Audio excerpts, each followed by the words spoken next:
The sky was red like fire. The sand below looked dry and dead. The planet was not Earth. It was quiet. Too quiet. Then the silence broke. A loud explosion hit the sky. A spaceship, small and damaged, came crashing down through the clouds. Smoke and fire followed it. It fell fast, spinning out of control. Boom. It crashed hard into the rocky desert. Sand flew in all directions. A part of the ship broke off and rolled into the rocks. For a moment, everything was still again. Nothing moved. Inside the broken ship, a man opened his eyes. His name was Commander Ray Carter, a soldier, a pilot, a survivor. Blood ran down the side of his head. His arm was badly cut. Sparks flew from the walls. He groaned and tried to move. The pain in his body was sharp, like knives. Ship ... status, he whispered. The screen in front of him flickered, then went dark. No answer. He was alone. No signal, no crew, no help. Ray pushed open the door. The heat from outside hit his face like fire. He stepped out slowly, holding his bleeding arm. His boots sank slightly into the red sand. The air was dry. The sun was large and angry above him. "Where am I?" he said, looking around. He was on an unknown alien planet. The mission had failed. His ship was shot down by something ... or someone. He couldn't remember everything. His head hurt. But he knew one thing. He had to survive ... far away. Behind the rocks. Someone was watching him. Two yellow eyes stared at him without blinking. The creature moved slowly, quietly, like a shadow. She wore desert-colored clothes and had markings on her face. She was not human. She was Shira, a native warrior of this planet. Shira hated humans. They had taken her lands, attacked her people, and destroyed her brother. She had been waiting for this moment.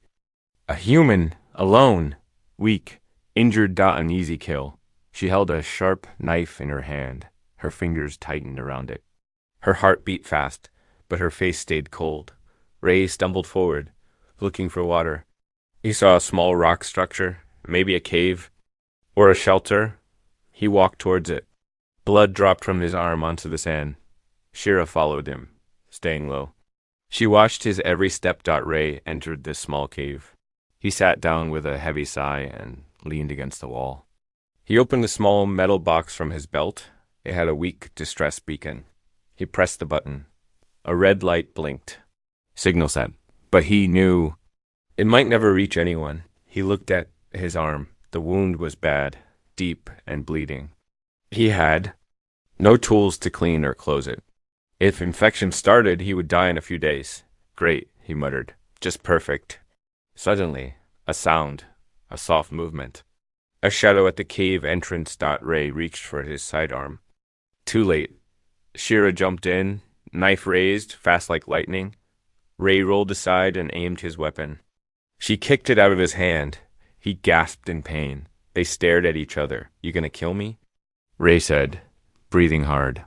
Shira didn't answer. She looked at his wound. Blood poured out. His hand was shaking. His skin was pale. He was dying. Her knife shook. Her breath was deep. "Do it," he whispered. "End it." But something stopped her. She saw something in his eyes. Fear, yes. But also a kind of sadness. A tired soul, not a monster. Just a man. She stepped back. Slowly, she lowered her knife. Ray blinked. "What?" She dropped her bag and took out a strange plant. A cactus with sharp thorns. Then, without a word, she reached up and tore out a strand of her own hair. Long, black, strong. Ray stared, confused. "What are you doing?" She didn't answer. She sat close to him and cleaned the wound using a wet cloth from her pouch. "Wait, stop," he said. But she pressed her hand on his chest. "Still," she said in broken English, "or you die." With sharp focus, she pushed the cactus thorn into the edge of the wound. Ray gritted his teeth in pain. Then she used her hair as a thread, stitching the skin, one thorn hole at a time. Each pull made Ray groan in pain. But he stayed still. After a few minutes, it was done. He was shaking. breathing fast. But the bleeding had stopped.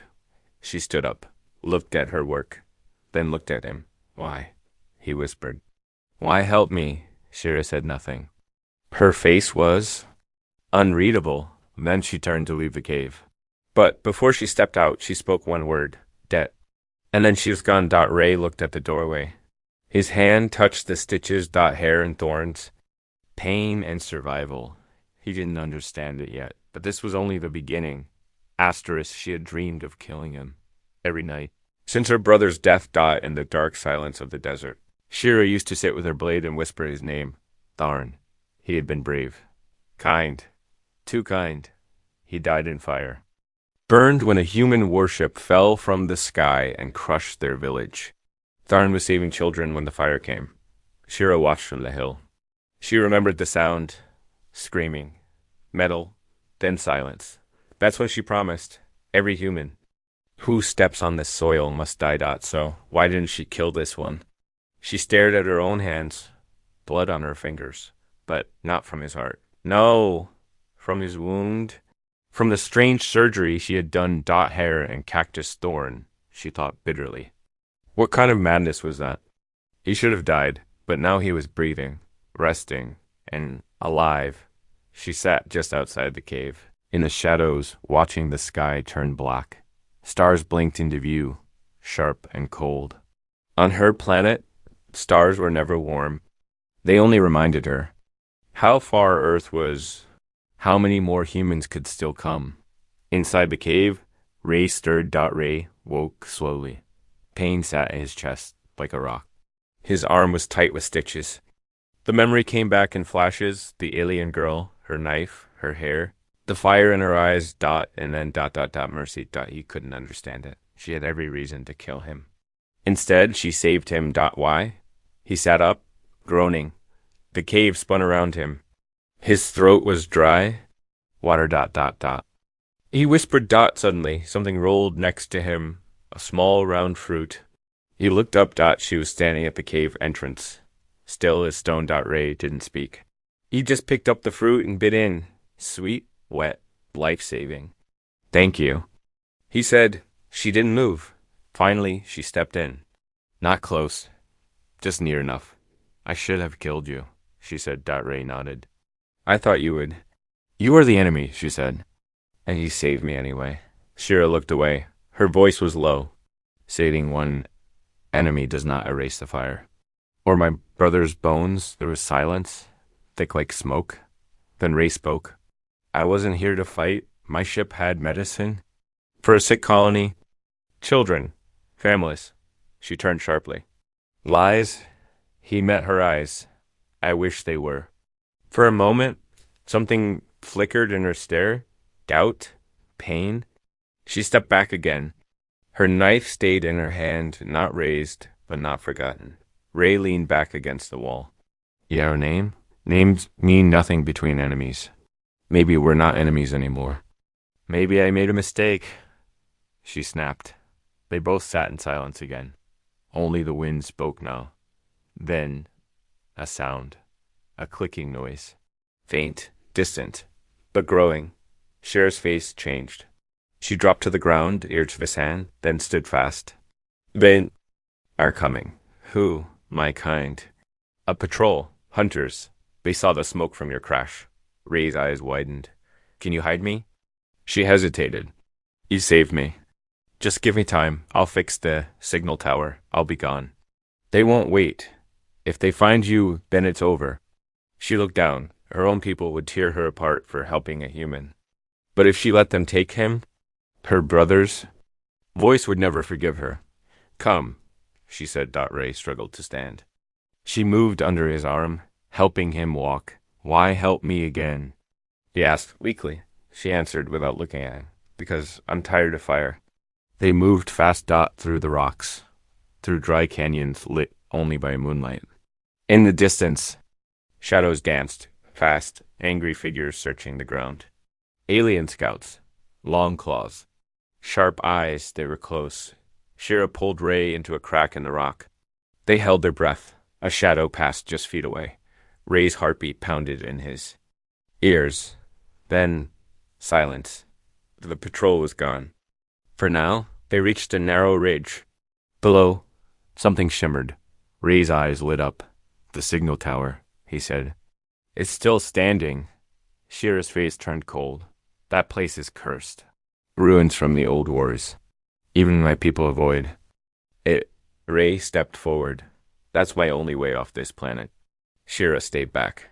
And if someone hears you? What if Earth sends more ships? More fire?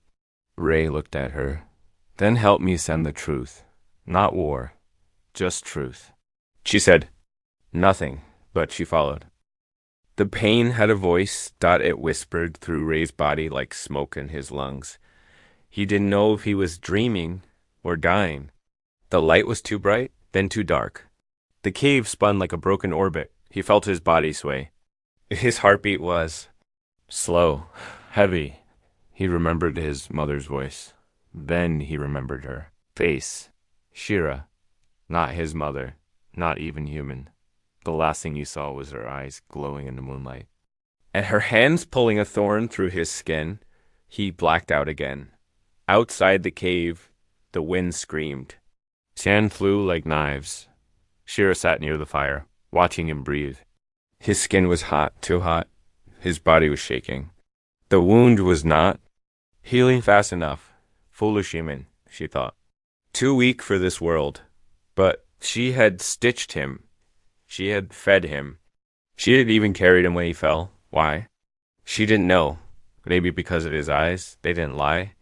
They didn't beg either. They just looked tired. She leaned forward and felt his forehead. Fever. She muttered. She reached into her pouch, pulled out a dried leaf, crushed it, and dropped it into a small pot over the fire. The smell was sharp, bitter root tea. Her people. Use it for warriors after battle. She poured the liquid into a small stone cup and lifted Ray's head. Drink, she said. He coughed, then drank.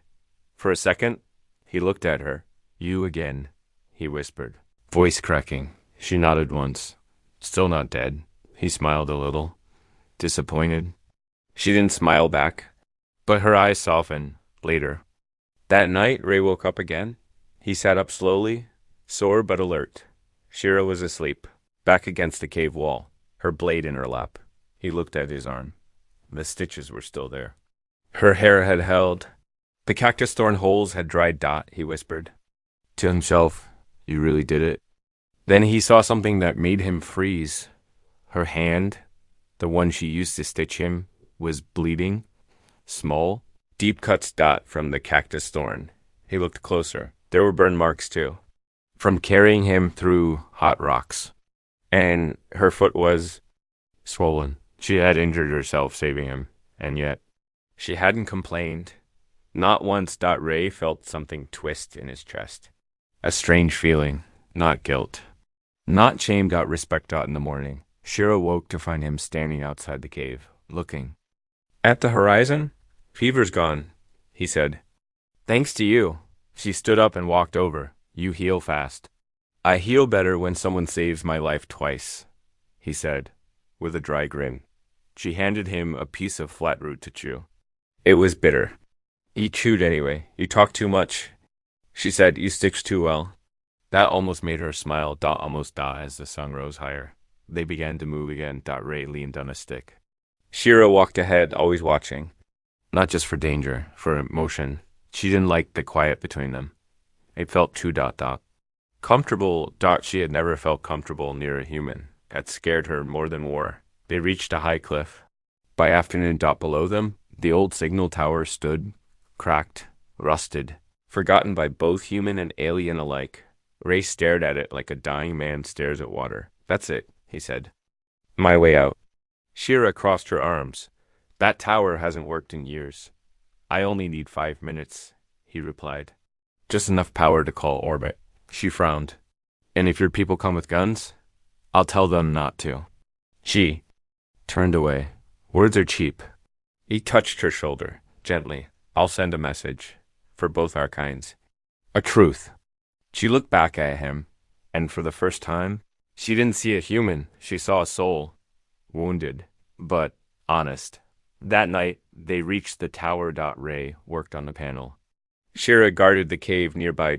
Suddenly, a sharp sound. Ray looked up. Shira wasn't at the cave. He ran or limped toward it. There she was. Collapsed. Blood dripping from a deep wound in her side. A wild beast lay dead beside her, its fangs still bared. She had fought it. Alone. Ray fell beside her.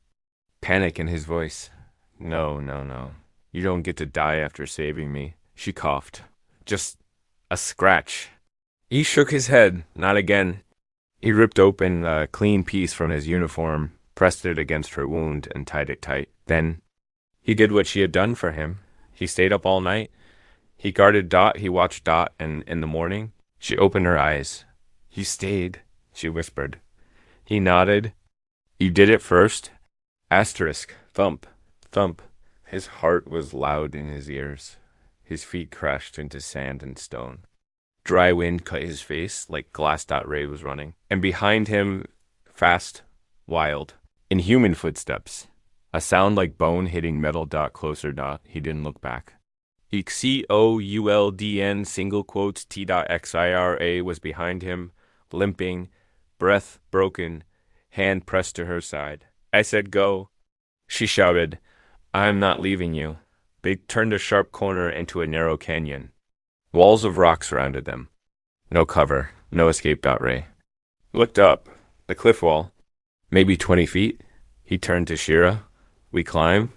She gave him a look, somewhere between anger and trust, then climb fast. 12 hours earlier, the morning sun rose slowly over the red desert.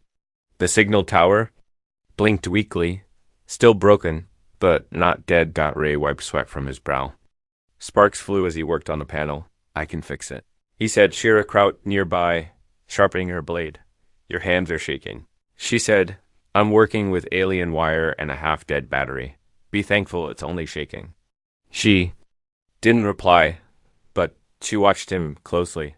Not like a soldier watching a threat, like someone trying to understand a puzzle. Why do you still care about getting rescued? She asked. Ray looked up. You saved my life. But I'm still on the wrong planet with the wrong people chasing me. And if your people come, she said, will they shoot me? He didn't answer right away. If they do, I'll stand in front of you. She blinked. That was not the answer she expected. He turned back to the wires. Or maybe I won't need to, he added. Maybe we find another way. But peace never lasts long. Not on this planet. By afternoon. A distant sound filled the air, like a low hum, vibrating through the rocks. Shira froze. Ray noticed. What is it? She stood slowly. Her eyes scanned the horizon. It's them. Who? The hunters. She spoke the word like poison. Her people. Elite scouts. Silent. Cold. Born to trek. Trained to kill. They know I betrayed them, she said. Now, they come for both of us. Ray grabbed his gear. Then we leave. But it was already too late. They started running. First through the open sand, then between canyons. Shira led the way, fast despite her wound. Ray struggled to keep up, the desert burning under his feet. Behind them, shadows moved. 1, 2, 3. Alien figures. Tall, armored. Their eyes glowed green. They didn't shout. They didn't speak. They just followed. Ray looked back once. Just once, and nearly fell. Don't look, Shira hissed. They want you to panic. Mission accomplished. He gasped. They reached a narrow path, barely wide enough for one person. Ahead, a cliff. Shira stopped. No way forward. She said. Ray scanned the rocks. There, he pointed. A ledge. If we climb, we can circle around and reach the caves. Shira looked. It was steep, risky, but possible. We'll be exposed, she said. Not if we move fast. She nodded once, then climb. Now back to the present moment. Ray's fingers gripped the rock wall. Dust fell under his boots. Every muscle screamed. Below. The hunters arrived. 3 of them. One raised its head. Sniffed the air. Ray froze. Then it jumped. Straight up. Right. At them. Shira screamed. Drew her blade. As the creature landed on the ledge, She slashed across its face. It howled and fell back, crashing into the rocks. Ray grabbed her hand. Now or never. Together, they pulled up the last ledge and disappeared over the top. They collapsed behind a boulder, gasping. Safe, for now. Ray looked at her. You... okay? She nodded. Barely. He opened a small water pack and handed it to her. She took one sip, then gave it back. He frowned. You need more. She shook her head. You'll need it more. A quiet moment passed. Then she said, You didn't run. You didn't leave me when I was dying, Ray said. Guess we're even. No, she replied. Now we're hunted, together. He looked at the sky. Then we survive, together. Far away, the hunters regrouped out. They would not stop, but neither would these two. The sand was quiet. For once, there were no footsteps. No screams. No blood, just wind. And the endless sky above them. Ray and Shira sat side by side on a flat rock, looking out across the desert. The heat shimmered in waves. A broken planet stretched out in every direction. But they weren't running now. Not yet. Ray took a slow breath. Funny, he said. The more I bleed, the more I feel alive. Shira didn't smile, but she nodded. I used to say that before battle, she said. When I still believe my leaders. Ray looked at her. You don't anymore. She dug her fingers into the sand. My brother believed in them too. Until they sent him to die. For a lie? Ray was quiet for a moment. I had a brother too, he said. A lie. He fixed old machines, sang awful songs, and always said war was a business, not a truth. Was he right? Shira asked. Ray's eyes were far away. He died. Before I could ask. They sat in silence. Two enemies, two orphans of war, watching the wind erase their footprints. Later. They reached a canyon that split the land in half. A line in the sand. Shira pointed to the far side. There's a shelter. Old ruins. We rest there. Before dark, Ray looked across. Looks far. It is. Looks dangerous. It is. He grinned. Sounds perfect. As they walked, Ray asked, Do your people believe in peace? Shira didn't answer right away. We believe in protection, she said. We protect our blood, our land. But peace? She paused. Peace is a story we tell children so they sleep. Ray kicked a stone. Sounds familiar. She glanced at him. Do humans believe in peace? We believe in talking about it, Ray replied. Not always in doing it. When they reached the shelter, it was just rubble, broken. Walls, old bones, shattered metal. But it was shade. It was enough. Inside, Ray worked on the signal device. Wires, dust, old power cells. His hands were dirty. His eyes tired. X. IR watched from the doorway. You still think someone will answer? She asked. Ray didn't look up. I don't care. Who answers? I just want the truth sent out. What truth? That we're still alive, he said. That we didn't kill each other. That maybe we don't have to. She sat beside him, quiet, watching the sparks. Then she picked up a piece of chalky stone and drew a line on the floor. Ray looked at her. What's that? She pointed. One side is your world. One side is mine. He studied it. Then he took the stone and smeared the line with his hand. Now it's just dust. Shira stared at the spot. Something in her chest shifted. She didn't know what to call it, but it was real. That night, thunder rolled across the sky. A storm was coming. Ray sat at the edge of the ruins, looking at the stars. I wonder if anyone's looking for me, he said. Shira sat beside him. I wonder if they'll kill me if they find out I helped you. He turned to her. I won't let that happen. You can't stop 1,000 warriors. Maybe not. He held up the device. But I can tell the story. Maybe someone will hear it. Someone with a mind of their own. Suddenly a sound, a soft beep. Ray's eyes widened. The signal, he whispered. It's working. Shira stood quickly. Are they coming? Maybe, he said. Maybe not. But someone heard us. For a moment, hope lit both their faces. Then another sound. Boom. A pulse cannon. From the cliffs. Ray grabbed Shira's arm. They found us. Hunters. Again. But This time, it was different. Ray didn't run. He grabbed a flare from his belt and fired it into the air. A red light painted the sky. Now they know we're here, he said. Let's see what they choose. Shira looked at him. You're not afraid? I'm terrified. Then why stay? He looked at her, calm, honest.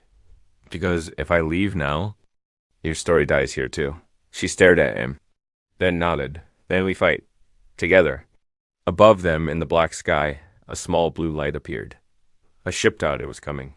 But so were the hunters. Two sides. One moment, and the line in the sand, waiting to be drawn again. Asterisk, Shira had never believed in healing. Not really. Wounds closed. Skin scarred. Pain faded. But healing? That was for stories. For dreamers.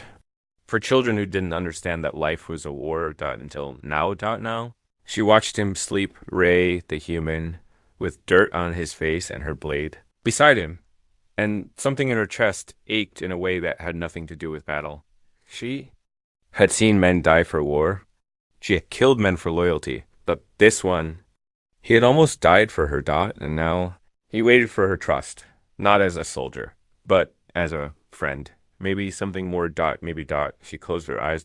And for the first time in years, she hoped. Morning broke with thunder. A storm rolled through the red skies, lightning striking far-off cliffs. Wind howled across the desert ruins. Ray sat up, blinking. You didn't sleep? He said. Shira shook her head. Didn't want to. He nodded. The signal device sat beside them. Still blinking. Still alive. Ray picked it up. Transmission went through. And someone's coming. Shira stiffened. Yours? He looked at her. I don't know. She turned away. Then we wait. No, Ray said.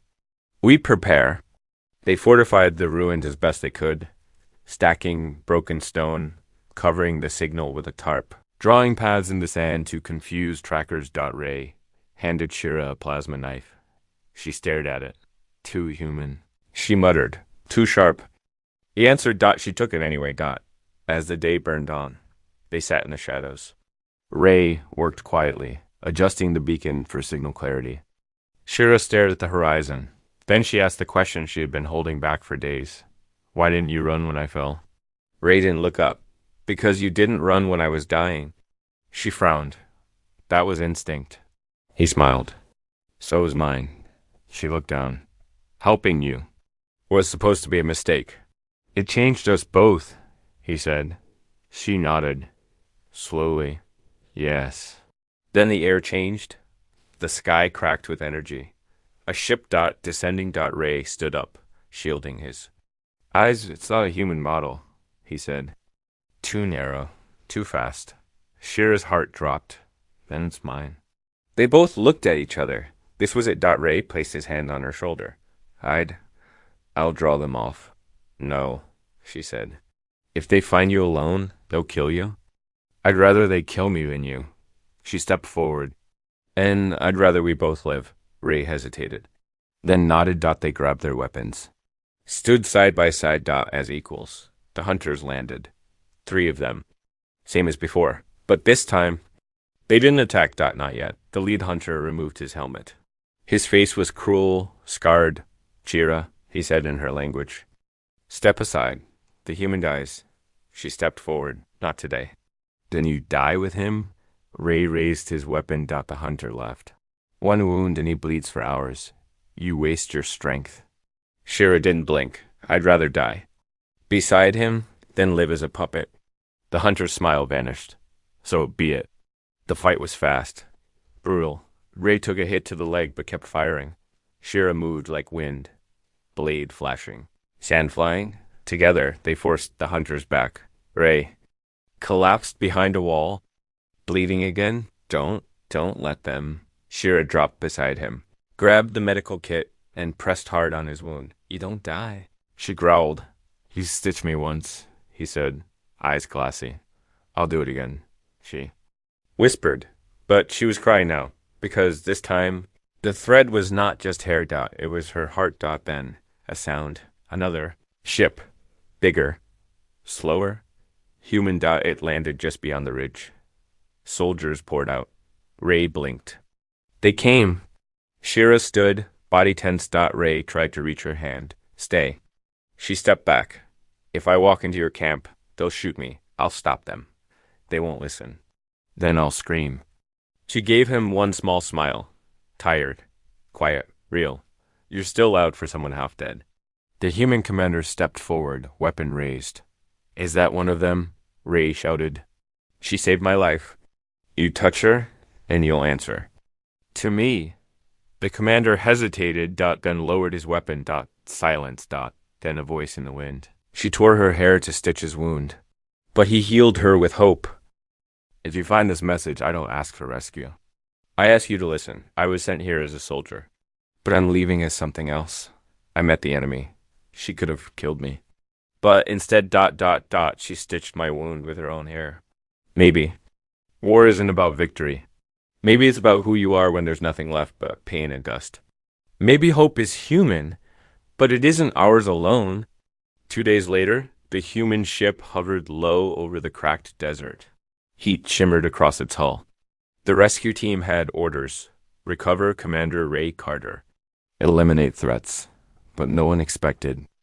What they saw, a human, alive. And beside him, a non-human female, standing tall with a blade in her hand. Not raised, but not surrendered. The squad aimed their rifles. Ray limped forward. Blood dried on his suit. She's with me. Step away from the alien. The lead officer barked. Ray didn't move. She saved me. You shoot her, and you become the enemy? The officer hesitated. Behind her, the captain stepped out, an older man with gray eyes and war scars of his own. You're making this hard, Carter? Ray nodded. Good. Then you'll remember. Shira stood silent. Every breath was a gamble. One wrong word, one quick move, and she would die here. Ray turned to her. You can trust me. She said nothing, but her hand moved slightly. Closer to his. The captain stared for a long time, then lowered his weapon. Bring them both aboard. Gasps. Confusion. But no one disobeyed. Hope, like lightning, passed through the air. Inside the ship. Medics. Treated Ray's wounds. His blood was clean. No infection. He'd live. But all he looked at was Shira. She sat alone in a holding chamber. Not locked. But guarded. He limped to the door. She looked up. You didn't run, she said. I promised. I wouldn't. I thought promises were for your kind. They are. So are regrets. She tilted her head. Do you regret saving me? He smiled. No. Later, the debriefing began. Ray stood before a panel of officers. Holograms, cold faces, rules in human skin. They asked the questions. Why didn't you follow combat protocol? She was not a threat. She's the enemy. She's the reason I'm alive. You were compromised. No, Ray said, voice steady. I was enlightened. They paused. Do you expect us to bring her to Earth? No, I expect you to bring the truth to Earth. The room was silent. Then the captain, the only one who had seen the battlefield, leaned forward. What will you have us do, Commander? Ray looked them in the eyes. Tell their story. Broadcast the transmission. Let the people choose. Not the war rooms. Back in the chamber, Shira waited, calm, ready to die if needed. Then the door opened. Ray walked in, and behind him, the captain. Shira stood. Is this where I'm judged? The captain looked at her. No, he said. This is where we begin again. Epilogue. The signal was broadcast. Millions heard the message. Some laughed. Some wept. Some were afraid. But some just enough. Understood. Treaties didn't follow. Immediately. But something better did. Conversations. Not orders. Not invasions. Words. S4. Ray and Shira. They didn't go to Earth. They went back to the ruins, to the border, to the line in the sand. And this time, they didn't just erase it. They built something on it. She stitched his wound with her hair, but he healed her silence with his voice. And together they rewrote what it meant to be human.